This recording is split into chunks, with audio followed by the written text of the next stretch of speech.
लिया गया। ऐसा कभी नहीं हुआ। मैं बहुत जिम्मेवारी से कह रहा हूं, 75 साल के देश के इतिहास में ऐसा कभी नहीं हुआ कि सरकार ने गरीब तबके के करोड़ों वोट 10-10 हजार रुपए में खरीदा है, 5.5 रुपया दैनिक के हिसाब से। ये साधारण बात नहीं है। आप जब संविधान लिखा जा रहा था तो बाबा साहब अम्बेडकर ने क्या कहा है, जाकर पढ़िए।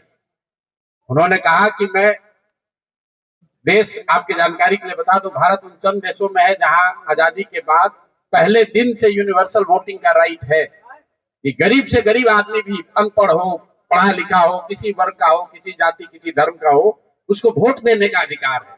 अमेरिका जैसे देश में अधिकार मिलने में 10 को लग गए। इस देश में यह अधिकार रहा है। और बाबा साहब ने कहा कि मैं लोगों को हथियार नहीं, उनको वोट का अधिकार दे रहा हूं। और वो वोट के अधिकार से ही पूरी व्यवस्था बनती चलती है।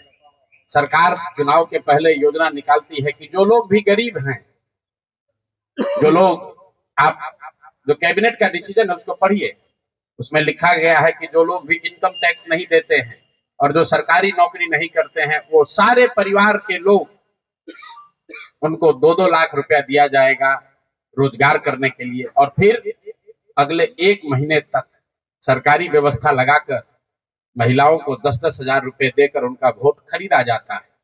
उनके पीछे सरकार की व्यवस्था लगती है, वो पैसा लेकर बदल ना जाए। उनको जीविका के समूहों से जोड़ा गया, उनको जीविका की दीदियों को उनके पीछे लगाया गया कि भाई तुम जाकर इसी पर वोट करना।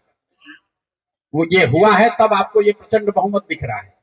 कल गांधी मैदान में लोग शपथ ले रहे हैं, शुचिता की शपथ ले रहे हो।